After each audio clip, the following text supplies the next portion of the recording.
show a couple tools that I use. I got a new Borescope.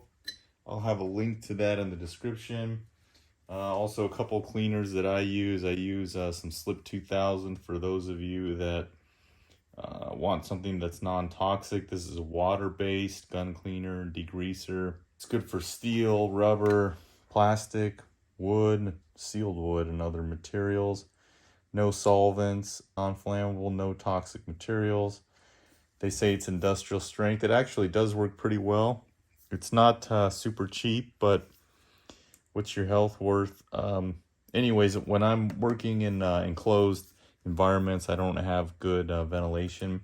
I'll tend to use the SLIP2000 for cleaning, but my preference for general powder solvent bore cleaner is a Hops 9, but it really does reek, and good product overall. I mean, it'll mess up some plastics.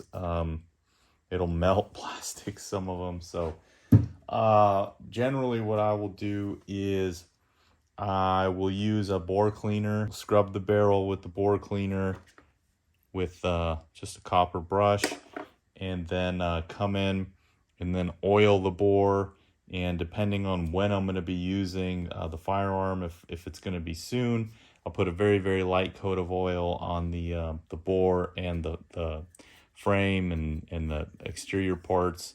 If it's going to be stored away, then I'll put a heavier coating of oil on. I like to use these chamber brushes too.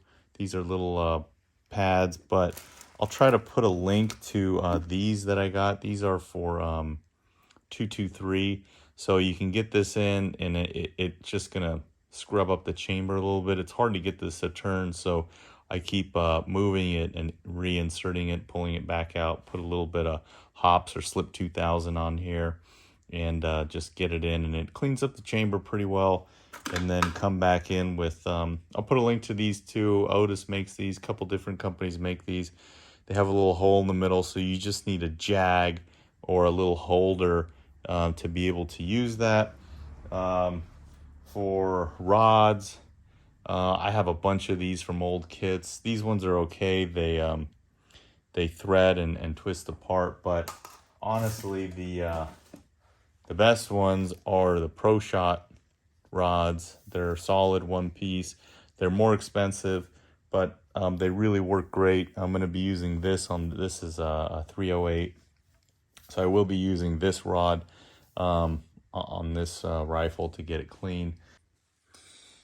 The Borescope that I got is this Teslong brand, and it's interesting that I just got this, but I actually use it to repair a printer. I had to figure out something internally with it, and it worked well. So I got this kit. This is about 0.21 inches, the camera, and then I also got this screen. You can get the version that works with a laptop or Wi-Fi, or even with your phone, but I wanted to have a screen, and I'm happy that I did. They have a discount too if you get the screen with the camera, and then they also threw in a longer, wider camera. So I'm just going to be showing you this on this screen here. I'm not going to hook it up to my phone. So they give you these mirrors on the end of the Borescope, and we can just look. You can see the chamber area, pretty dirty. Where am I here?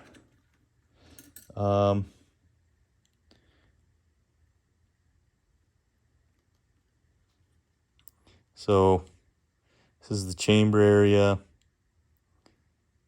That's right. I think that's the throat. And then the barrel will actually start there. So that's actually the lead and where the rifling starts. So I just wanted to show you this before I clean. And you can turn it around and check out all the rifling. So you can see pretty good carbon there. So this can also help, diagnose issues, can help, see how your cleaning regimen is. Again, it's not an expensive tool, just a little basic borescope, and then this has a rechargeable battery in it. I actually have another one of these I bought from Costco, but the head of it is not, it's too large. It's more for like just tool automotive use. So yeah, it's got these mirrors, so the camera is technically here. Let me turn off the light. So the camera is technically right here, but it comes with these mirrors in different sizes so that you can pick what head size you need to use. So anyways, we'll get this cleaned up now, and then I'll come back and show you. All right, got the bore all cleaned out to pretty close to how I like it. The hops number 9 and scrubbed it with a copper brush. So now we set up the Borescope.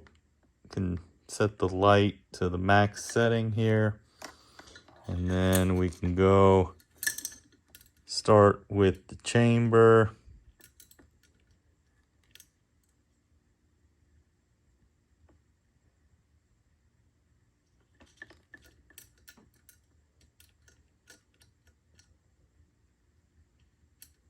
Yeah, still got a little bit of brass shavings in there, but I really wanted to look at the bore now. So we can start here with the throat, where that's where the shoulder of the round would sit.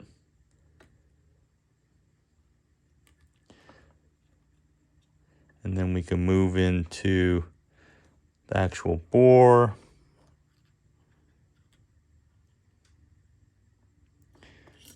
Pretty clean.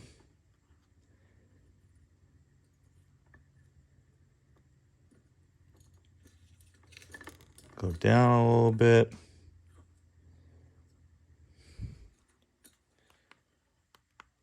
Yeah. So handy little tool.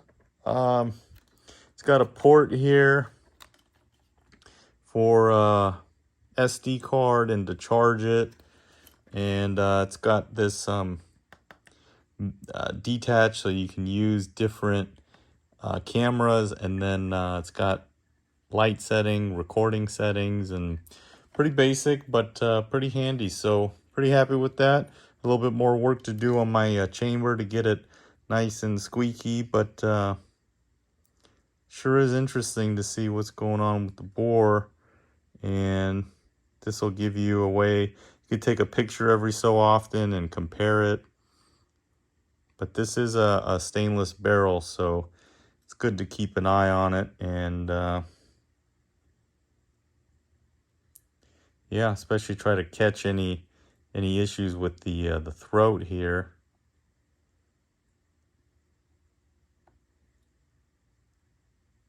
So if you're curious what's going on inside any of your rifles, I'm trying to hold it to show you, but I guess one thing that is missing would be a stand for this so that it can rest and you can look at it kind of like a diagnostic tool. There'll be links to all this stuff in the description, and you can see if any of it works for you. And I use hops number 9. I use some of this Lucas gun oil. I'll get the bolt lubed up, drop it in there. So thank you everybody for watching. Please do subscribe if you're not a subscriber. And thank you to all of our current subscribers.